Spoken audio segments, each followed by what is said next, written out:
Thanks so much. Last in ENOS session 10, we looked at the agric sector, the agricultural sector. So in this session, we would want to continue with this sector in this case. So what would we look at in this particular session?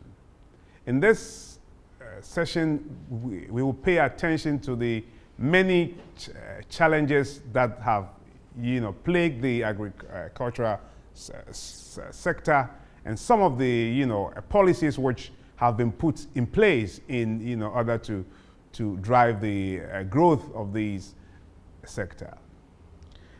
Let me say that many of these policies are actually derived from the GSGDA, the Ghana Growth and the Ghana Shared Growth and the Development agenda, and we will pay attention to the development agenda.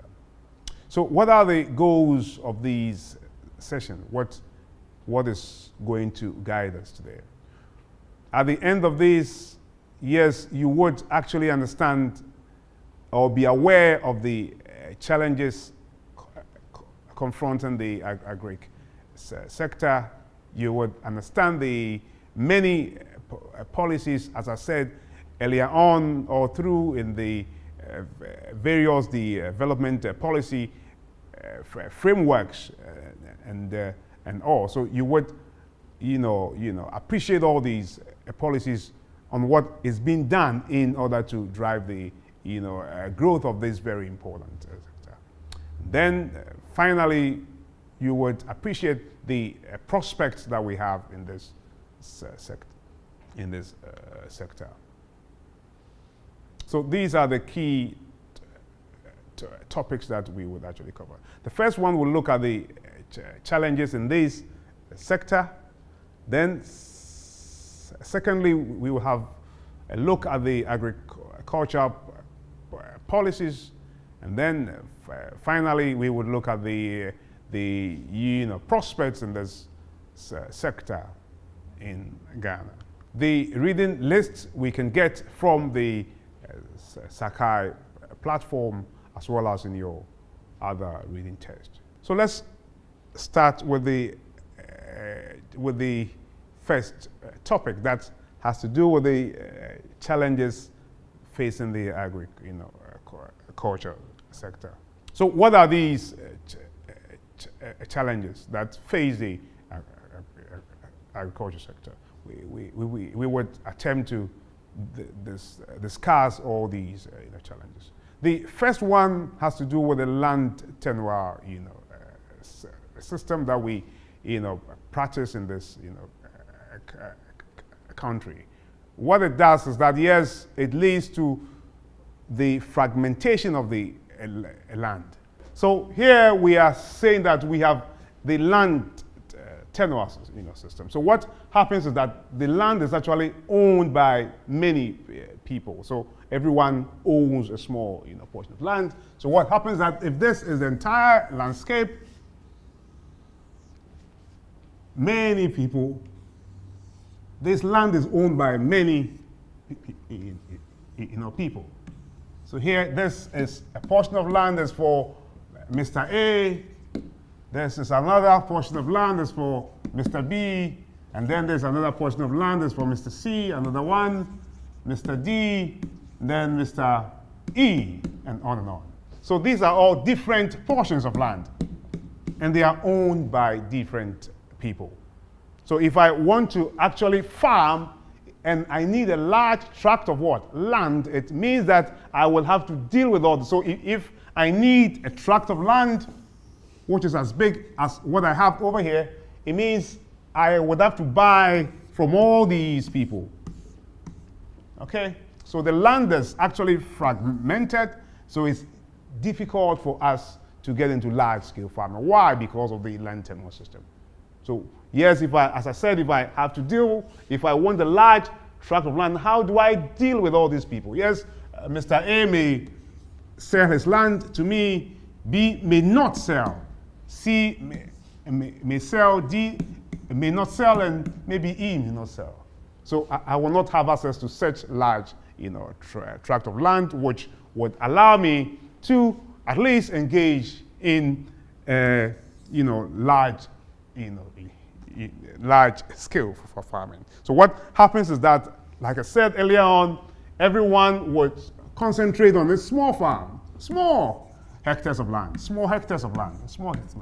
the land is deeply fragmented, and everyone produces in very small quantity. So what it therefore means, as I said, is that the land tenure system would therefore inhibit large-scale production of agricultural, products. So yes, if you want to embark on a big, plantation, say a cocoa or a palm oil plantation, you need a huge or large tract of land. It is very difficult to do that. Why? Because of these land tenure systems. So this is a major issue that we would have to look at. The, other key challenge has to do with the low investments or the lack of financial support to agriculture. And this also can be connected to the land tenure, system that I just, talked about. Yes, because these farmers farm in small, scale with some few hectares of land, they are therefore not attractive to any meaningful credit. So what happens is that, yes, the agriculture sector therefore faces what we call the credit constraints in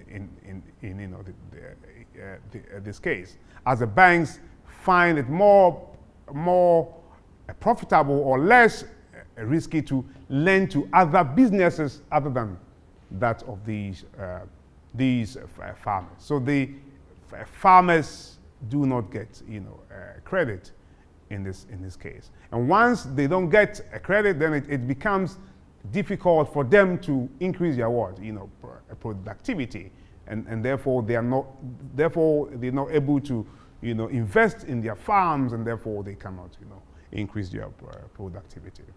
The other key challenge has to do with the scarcity of water for all year round production. Agriculture relies on three main things. Right. The first one that it relies on is called water. The second one that it needs most is also called water. And then the third one that is very, very important is also called water. So it relies on water, and water. But this is the case, the agric sector is rain-fed. It depends on the mercies of the rain. And we have very poor irrigation facilities dotted all around. So this is key. Without water, yes, this sector cannot thrive. And yes, we do not have water, and therefore this sector is a challenge in this case.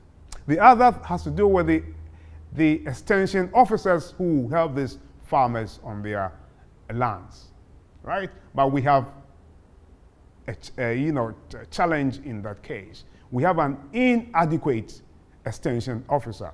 Here you have 3,000 farmers to one extension officer. And what it means is that the farmers cannot be exposed to the new ways of doing things.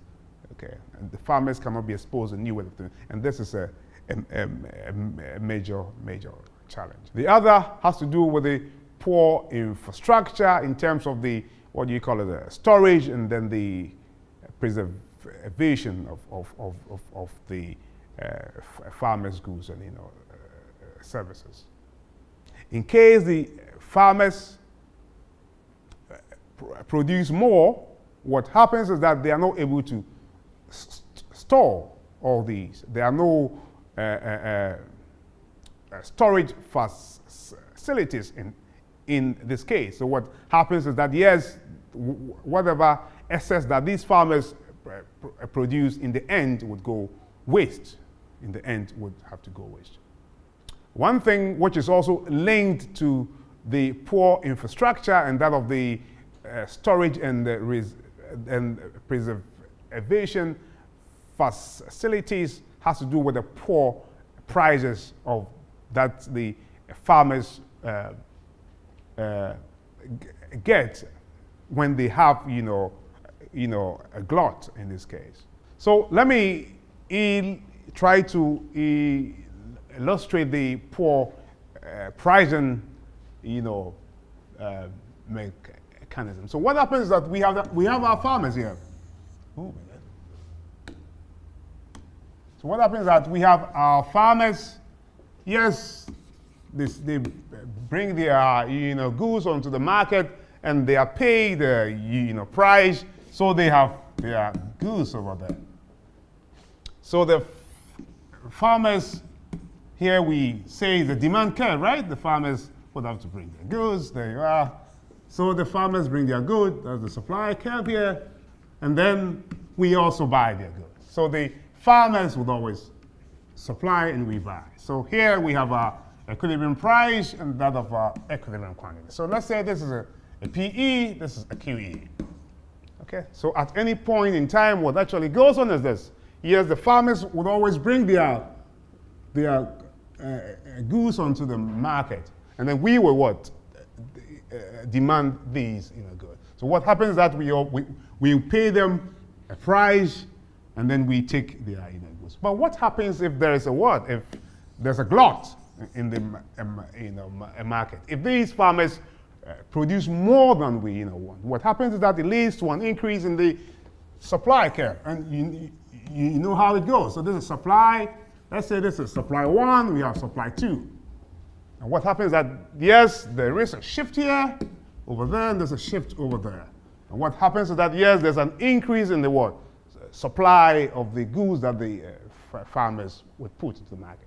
When that happens, we would establish a new equilibrium. See here, over there. So we have our PE1, and here we can go there. We have QE1. And what can we see here? Yes, there will be an increase in the demand of the good, all right, but there will be a fall in the price of the good. So what happens that yes, the increase in the supply of the good would be a glut or whatever it is, has resulted in a fall in the price of the good for these farmers. So the farmers would therefore have a poor price here. Why? As a result of the increase in production.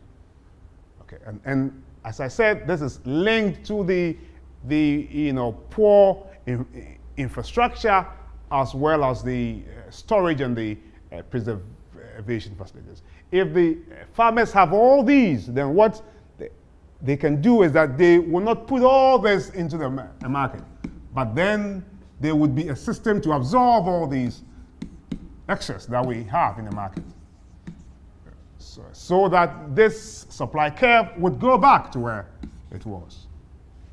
But once we don't have all these facilities, what happened is that yes, we can absorb this. So the farmers would have to bear this, and what they bear is the poor pricing. So what happens is that yes, because of the excess, it leads to a fall in that of the price of the, and this is what is called poor, pricing in this case. So now let's have a look at some of the agricultural policies that we have in this country. And let me say that these policies are actually right from the development policy frameworks that we've had in Ghana over the years. And this would actually include the Ghana Poverty Reduction Strategy Papers 1 and 2, and then the GSGDA, the Ghana Shared Growth and the Development Agenda. These are very good development policy frameworks that I think that every student would have to lay his,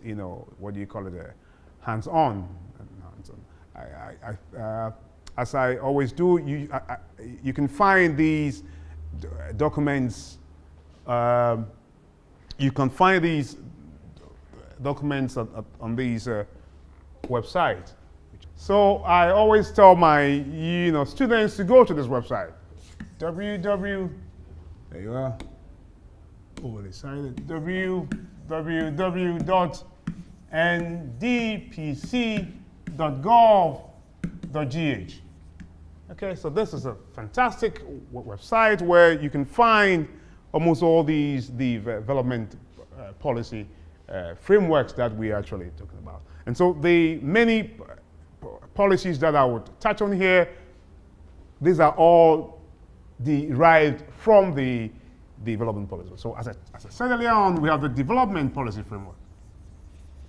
Development policy framework. And there are many of them over the years. Okay, we have many of them. So notable among them, you can have the Ghana Poverty Reduction Strategy, paper 1 and 2. Okay, the 2 is not Ghana, it is what? Growth. The 2 is Growth and Poverty Reduction Strategy paper. And then currently we have the Ghana Shared Growth and Development Agenda, which we have now. And I think it's also 1 and 2.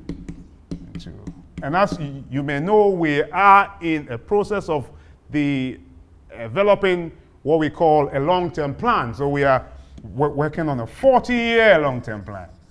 Whether that is the way to go or not, but we will have a long-term plan which is in the pipeline. Excellent. So yes, I would implore students to have a look at this website and what is there. And then we can take it up from there. Right. So let's have a look at the second part of that. So what are some of these agricultural policies that we've had in Ghana over the years? One has to do with what is called the buffer stock management. Buffer stock management. And this would, greatly deal with the poor prices that we pay to farmers. So when there is an excess supply of the, goods by these farmers, what happens is that, yes, there can be a buffer stock management whereby we can absorb all these excess. And when we are able to do this, it will not affect the prices that the farmers would be paid. And then, yes, there's also the issue of the fertilizer subsidy, and then the livestock and that of the fisheries, the development, and then we have the irrigation, the development, and that of the mechanization system. So these policies have been, formulated basically to deal with the challenges in these sector. So let me look at a few details about what I just talked about. So in terms of the buffer stock management, what we have is the NAFCO, which is the National Food Buffer Stock Company. And its main job is to actually intervene in the market and ensure competitive prices at all times. So yes, NAFCO's job will be a two-way, approach here. Yes, when there's an excess, it would have to come to the aid of the farmers by buying the excess, food, or the excess, output in the market. And then also, if there is a shortfall, is the role of the NAFCO to put this excess back into the market. In this case, it will be in the interest of consumers in this case, so that the prices will not go up, abnormally. Then the other has to do with the fertilizer subsidy, program in this case. So this subsidy program needs to be viewed and then made more, efficient, so that every farmer would have access to the fertilizer at a very good price. And then there's also the need to have livestock and fisheries development. If we looked at what we discussed earlier on, we saw that yes, the livestock and especially the fisheries sub-sector has not been doing well at all. It actually grew by minus 5.6% in the year. So this is a sector we would have to pay attention to and see how best we can develop this sector. So one thing and one major policy has been the construction of cold stores for these fishermen over the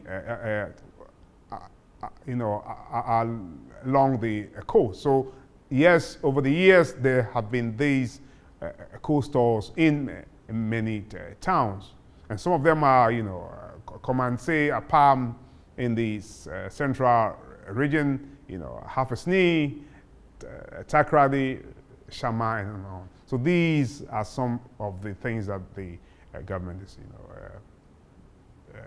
doing. And then in terms of the livestock sector, there is a need to improve the performance of the local breed of livestock.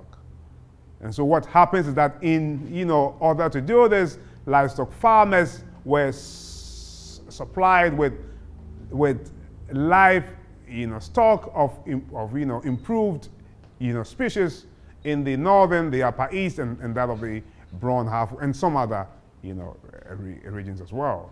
And this would go a very long way to help us develop the livestock sector. One thing which is key is agriculture mechanization, and this has to do with the modernization of agriculture. So this has to do with agriculture. So yes, over the years, what has gone on is that the government has increased farmers' access to agriculture mechanization services. And so what happens is that we have about 84 service centers that have been operationalized as of 2010, and as at 2010 as against 69 in 2009. So here in the year 2014, we actually expect that these service centers, these agriculture mechanization service centers, would have increased by now. And then yes, there is also the introduction of new technology as well. So yes, our farmers now have access to combine harvesters, and this has been deployed all across the country in the agriculture belts, and this will go a long way to increase the output per worker of every farmer, therefore boosting productivity. And then one other policy which is key has to do with the revitalization or the rehabilitation of the irrigation projects that we've had over the years. So there has been a phase of rehabilitation of many of our irrigation dams, and to actually expand them so that they can serve many other communities as well in this case. One also key policy would have to do with sustainable management of our land use and our, environment. So what has happened over the years has been the development of an action plan to ensure that there's continued productivity of our agric lands over the years. There is also that, what do you call it, a policy to drive the youth, or to what call it, attract the youth into agriculture. So we have what is called the Youth in the Agriculture program, and this is what do you call it, a program that would attract many of our youth into agriculture over the years. And then one other has to do with the SADA, the Savannah Accelerated Development Authority, setting up of these, what do you call it, authority. Setting up of these authorities. Yes, the 3 northern regions. In the 3 northern regions, there's a vast land, okay, in the 3 northern regions. And one of the goals of the SADA, one of the unique pillars, has to do with a model of the modernization of agriculture in the northern part of our country. Yes, so the SADA, or in the SADA projects, we have pillars, or what do you call it, themes that have to do with agriculture. I mean, trying to modernize and improve the productivity of farmers in the northern part of our country, and this is a key in this case. Yes, for SADA, it actually envisions a forested north by 2030, and this would go a very long way to help in the land management in the north in this case. And then one other would have to do with the GCAP, the Ghana Commercial Agricultural Product, the Ghana Commercial Agricultural Project. The GCAP seeks to improve the investment, a climate for agri-business, and also to develop public-private partnership that is aimed at increasing the on-farm productivity and the value added in this selected value chains. In this GCAP program, we have the METASIP, which is devoted to agric in this case. And the main goals of this is to actually boost food security and that of what? Emergency, increase the growth of what? Incomes, and then increase the competitiveness and enhance integration into the domestic and then the international market. And then one which is key is also to improve the institutional coordination in order to enhance the productivity in the agric sector. Now let's have a look at the prospects for the agricultural sector in Ghana. Is there a way out at all? Is this, are there any prospects in terms of the agric sector? What do we seek to do? Yes, there are prospects in this case, but there would only be this prospects when we are able to improve the agricultural productivity. So one key thing we need to do, or one key initiative, is boosting agricultural productivity. Boosting agricultural productivity. And this we can do by minimizing the post-harvest losses, as well as the establishment of the appropriate structures and links for the accelerated take-off of an agro-industrialization. So what we would have to do is to come out with clear initiatives to boost agriculture productivity. And then the other has to do with the accelerated creation of decent jobs.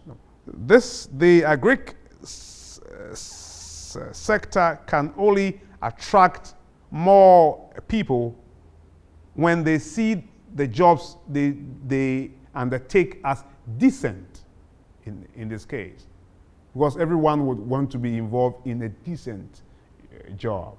So we can only do this when we're able to transform from a subsistence agriculture to a business-oriented activity. It's only when we are able to do this, then we can have decent jobs, and that would, attract many people into this sector. So yes, there is a need to accelerate the creation of decent jobs in the agriculture sector. Then one other key point has to do with agriculture competitiveness and integration into the domestic and international market. So we need to make sure that, yes, the agri sector is competitive, and two, it is integrated into the domestic as well as the international market. Then one key thing we would have to do if we want to enhance the productivity in the agri sector would have to do with the reduction of the production risk as well as the bottlenecks in the agriculture industry. So we need to work towards reducing all this production risk that the farmers go through, and also the many bottlenecks that are found in the agriculture sector. And some of these can be done by promoting the irrigation development or promoting irrigation development. In this case, we are able to what? To reduce the production risk of these farmers. These farmers don't have to wait for the rain again, but they can now rely on the water from these irrigation dams, and therefore there's that reduction in terms of the production rate. And then the bottlenecks, one of them can be the improvement of agriculture financing. If the farmers have access to finance, and what it means is that bottleneck is being taken away. And so, yes, these farmers can go on, have access to finance, and can therefore access new technology and the many other things that they would want to use for their work. So there's that need in terms of the going forward for us to have a reduction in the production risk as well as the bottlenecks in this industry. And then one thing we would have to also do is to look at the development of agriculture estates. Let's go commercial now. Let's have commercial farming operations now. Let's move away from the subsistence farming, and let's have large plantations for the different crops. And this would help promote agri one way or the other. And then, as I said earlier on, the livestock, the fisheries sector, sector, as well as the poultry sectors are not doing well now over the years. So there's that need to pay attention to these sectors and see how best we can boost these sectors. And then the other would have to do with the fisheries and that of the aquaculture for food security and income generation. So yes, in the case of aquaculture, we can have many interventions in the medium and the long term so that we can implement fully the national aquaculture development plan, the national aquaculture development plan. And within these plan are many policies that would help us to actually expand this sector and then make it attractive to all. So this will be the end of section 11, and it's actually the end of the this caution on the agriculture sector. So this would be the end of it. Thanks very much.